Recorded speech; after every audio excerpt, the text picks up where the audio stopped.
After adopting a demonic dog that possesses human consciousness, a troubled young man has to train his bull terrier to turn it into a fighting machine at his command. Today we're going to recap the story of the movie, Baxter, from 1989. In a small town in France, Charles goes to school with Remy, who, during the trip, reveals that he is managing to accumulate large amounts of money with his new job. However, Charles has always been an unfeeling child, so he doesn't react at all to the news. After the school day, the boy returns home, and while doing his homework, he decides to hit his own hand with one of his metal studs, so that he can learn to ignore the pain, but he is interrupted by Yvonne, who suddenly calls him for dinner. On the other side of town, Mrs. Marguerite Deville is visited by her children, who have brought a special gift for her birthday. When she opened the box, she found Baxter, a white bull terrier who had been rescued by the local pound. As soon as it is released from its collar, the dog runs wildly around the house, knocking over various vases and the woman's clothes. At the beauty salon, Marguerite tells her hairdresser about Baxter's behavior, but the man says it's normal, and over time they will both get used to their new life. As she walks home, the woman is accompanied by her friend Cuzzo, who advises her that if she doesn't feel safe with the dog, she should call her daughter, Florence, and order her to take the pet back to its old home. What she doesn't know is that the dog is actually super intelligent and can reason like no other animal, as well as carefully observing every human custom and behavior. Baxter considers that the only joyful moment of his day is when he is let out into the garden, where he can run free and catch small wild mice. However, his fun doesn't last long, as Marguerite always forces him to stay inside the house. Despite the difficulties, Marguerite and Baxter manage to become great companions, making the woman give up the idea of returning the animal. A few days later, while playing cards in a restaurant, Cuzzo asks about Baxter, and noticing that his friend is still reluctant about the dog, he offers to help her, saying that he can call Florence and ask her to pick up the animal so that he can return it to the pound. Annoyed, Marguerite orders the old man to stop interfering in her life and to leave her dog alone, because from now on, he is her newest companion. Wanting to prevent his friend from getting even more furious, Cuzzo apologizes and tells her that it was all just a misunderstanding, but the woman doesn't listen, and after getting up from the table, she leaves. Over time, Baxter becomes more and more confused about Marguerite, since the woman never does anything interesting or even gives him any orders, which makes him believe that she is just waiting for the right moment to devour him. While watching the neighborhood from his window, the dog comes across Jean and Anne, who are moving into their new home, and is excited to meet them. During the evening, Charles returns home, and noticing that his mother is having another get-together with her friends, he tries to go up to his room unnoticed, but Yvonne finds him and asks him to go and greet the visitors. After that, the boy goes to his room, where he has fun looking at various photographs of soldiers fighting during the Second World War. At Marguerite's house, Baxter continues to watch the young couple's daily life, and when he realizes that his mistress is going to forbid him to stay at the window, he decides to attack her. The next day, after receiving the news that her mother has had an accident and fallen down the stairs, Florence goes to the woman's house, where she prepares some bandages for her leg. Soon afterwards, Marguerite gets up, and while being helped by the kennel owner so that she can walk around the house, she asks why her dog is so unpredictable, and the man says that Baxter may behave this way because he believes he has been abandoned. The man explains that from the moment the animal was handed over to the old woman, he may have interpreted it as a betrayal, as if its former owner no longer wanted it around. Just then, Florence appears with some sheets, asking her mother to sleep on the lower floor of the house for a while, as she won't be able to climb the stairs while her ankle is injured. So Marguerite spends several nights on her sofa bed, while Baxter continues his spying on the neighboring couple. At home, Charles is watching a documentary about the Second World War and is fascinated by the installations created by the Soviets, so he decides to replicate them and prints out a plan of one of the bunkers built by the military leaders.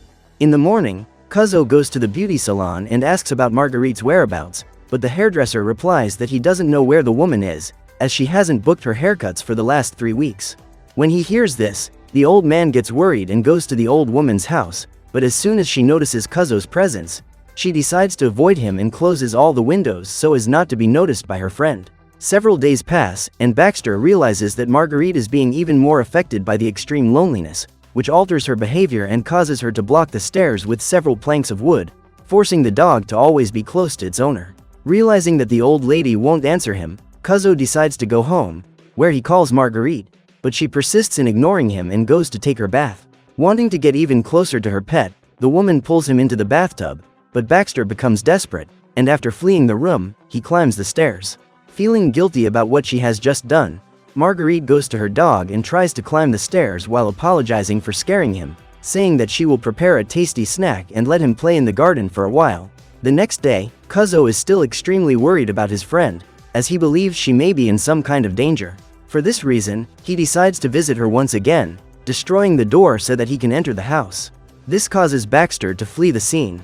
The dog quickly heads towards the young couple's home and invades the bedroom during their romantic moment. When she notices the animal's presence, Anne alerts her husband, who goes to the window so that he can understand how Baxter managed to escape from home. As he does so, he comes across Kuzo shouting for help, claiming that Mrs. DeVille has had an accident, causing her to fall down the stairs. At Marguerite's funeral, Anne is met by Florence, who asks her to look after Baxter, as she doesn't like pets at all. This makes the dog extremely happy, as he will now be able to enjoy the sounds and smells of the garden right next to his new owner, who treats him like her own son. A few days later, Anne prepares a surprise party for Jean's birthday, where she puts on a strange performance with Baxter. After the big dance show, the woman goes to her husband and reveals that she is pregnant, which makes him extremely happy. Meanwhile, Charles continues to improve the layout of his underground bunker, and after arranging all the necessary materials for the structures, he sets off in the direction of the junkyard. The boy quickly starts building, digging a big hole so that his refuge gets bigger and bigger. As time goes by, Baxter realizes that he is slowly being forgotten by his owner, who is looking forward to the arrival of her baby. So the dog decides to approach Jean and keep company with the man, who, like him, likes to work with the soil in his garden. However, after the birth of the baby, Baxter was trapped in the garage of the house, which made him extremely angry, as once again he had been betrayed by his owners. One day, Jean freed the animal again, allowing it to meet the couple's son. When he comes across the child, Baxter is confused because he can't understand the love that humans feel for their baby, since it doesn't even have fangs or hair, which makes it extremely weak. So that her companion doesn't continue to live in the garage, Anne asks the dog to be kind to her son, so that they can live happily together. In his owner's garden, Baxter tries to come up with a plan to get rid of the baby, but it won't be easy, as the little one is constantly being watched by Anne. Even so, the dog sets up a strategy, which consists of waiting until the couple let their guard down, and pushing the newborn into the pool, so that he can eliminate it, and call for help when it's too late. Back at the junkyard, Charles tests his control panel, which even has its own electricity system, along with working turbines. After making sure that everything is working properly, the young man goes to the hatch area, where he can observe the surrounding terrain without being noticed. In the town cemetery, Kuzo pays a visit to Marguerite's grave and leaves a bouquet of flowers on her tombstone, but at that moment, the woman's spirit appears and starts talking to him. Marguerite reveals that it is time for her friend to rest, because from now on, they must allow the younger ones to lead the world as they wish, so that they can deal with their own tragedies and disappointments. Upon hearing the apparition's message, the old man accepts his end and leans on his companion's shoulders, losing his life instantly. On his way home, Charles is intercepted by his father, who asks him to choose a present as soon as possible, as his birthday is coming up. Doubtful about what to choose, the young man goes to his room, where he looks at various photographs of famous people next to their pets, and he finally knows what he wants for his birthday. The next day, Baxter's family gathers in the backyard once again, and when he realizes that his owners have wandered away from the garden, the dog is quick to move in on the baby so that he can push him into the pool. However, the animal ends up alerting the couple too soon and Jean manages to save the child in time, putting an end to Baxter's plan. Concerned for their son's welfare, Jean and Anne decide to create an adoption ad for the dog, which quickly catches Charles's eye. So the boy goes to the couple's house next door to Michelle, and after collecting all the dog's belongings, they take him home. In a few days, Charles and Baxter become great companions, and in order to make his new pet even stronger and more threatening, the boy decides to train him.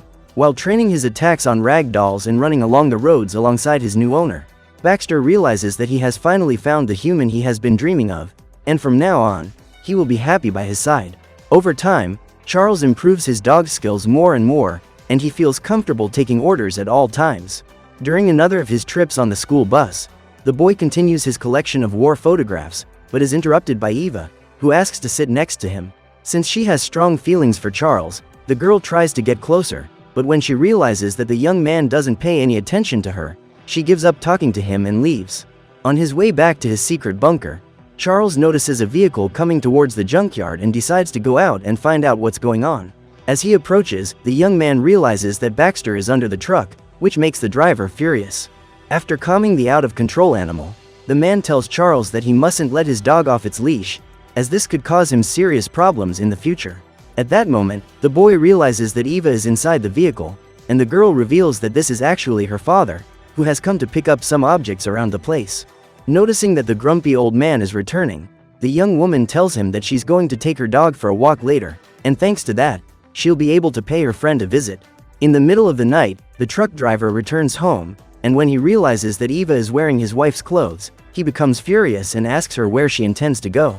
Trying to hide her plans, the girl tells him she's just going for a walk with her dog, but the old man doesn't believe her and breaks his daughter's radio, who gets angry and leaves.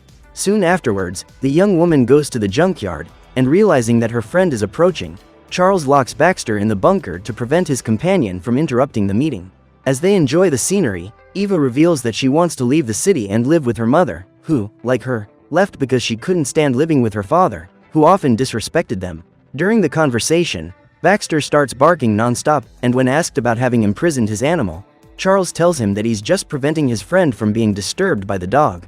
However, Eva doesn't listen to the young man and decides to free the dog, who quickly tries to win over his new companion. After this, Baxter realizes that Charles is no longer acting in the same way, so he tries to win back his owner, who, having had his orders disobeyed, is extremely furious, and kicks the animal, ordering him to get away. Suddenly, a street dog approaches the junkyard, and in order to protect his territory, Baxter attacks the invader, starting a fight. When he realizes what is happening, Charles rushes to separate the animals, but when he notices that his pet is winning, he backs off, allowing the dog to finish off his opponent. Knowing how powerful his companion is, the boy treats him with more respect, because from now on he can use the dog as his fighting machine. In the morning, during the bus ride, Eva goes to her friend and reveals that Baxter has made her dog have puppies. But her father doesn't want to take care of so many animals, and orders his daughter to get rid of the pups before he does it himself. As they watch the puppies, Charles offers to adopt them, as he has some ideas about what to do with the little ones.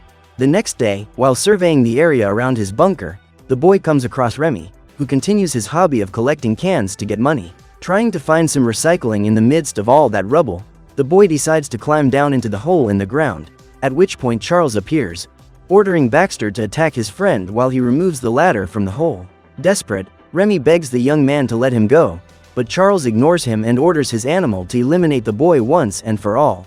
However, Baxter realizes that his master has got it all wrong, since he doesn't usually eliminate his targets without important reasons, and for this reason he stands still, allowing Remy to escape. Extremely furious that his dog hadn't followed his orders, the crazy boy locked the animal in his garage, where he struck it several times as a form of punishment. As time goes by, the boy becomes more and more disturbed, and after analyzing the bodies of the puppies for a while, he decides to dispose of them, as he believes that the little ones may have brought out some kind of weakness in his dog.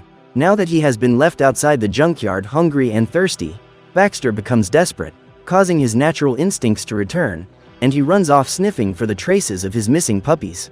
During his search, he can smell the little ones nearby, and when he finds the bodies, he is outraged because he realizes that all his children have been abandoned in a hole after being eliminated by Charles, who appears soon after. Furious that his dog has stopped obeying him, the boy decides to attack him and throws various objects at the animal, which is terrified and tries to run away. The problem was that Baxter was completely trapped by the rubble of the site, so he had no choice but to wait until his punishment was over.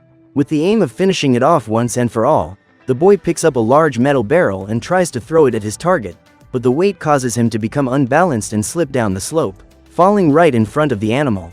Realizing that he has the opportunity to finally get his revenge, Baxter sets out to attack the young man. But when he hears the sounds that his master taught him when they were training, he is unable to disobey him and sits on the ground, completely defenseless. Annoyed, Charles picks up a metal bar from the rubble and finishes off the dog, unleashing several attacks on its body. A few hours pass before Michelle and Yvonne search for their son in the junkyard, and during their search, they come across Charles still attacking Baxter's lifeless body. The man quickly runs up to the boy, who reveals that his dog was about to eliminate him, so he had no choice but to defend himself. Upon hearing this, Michelle tells him that everything will be fine, and after hugging their son, the couple take him home. Eventually, as the days go by, Charles becomes even more attracted to the couple next door, and so that he can be adopted by them and live with them permanently, he begins to plan a forced accident so that he can cause a huge fire in their house and eliminate his own parents. So what did you think of this movie? Leave it in the comments below. And if you liked the video, like and subscribe for more movie recaps. See you next time.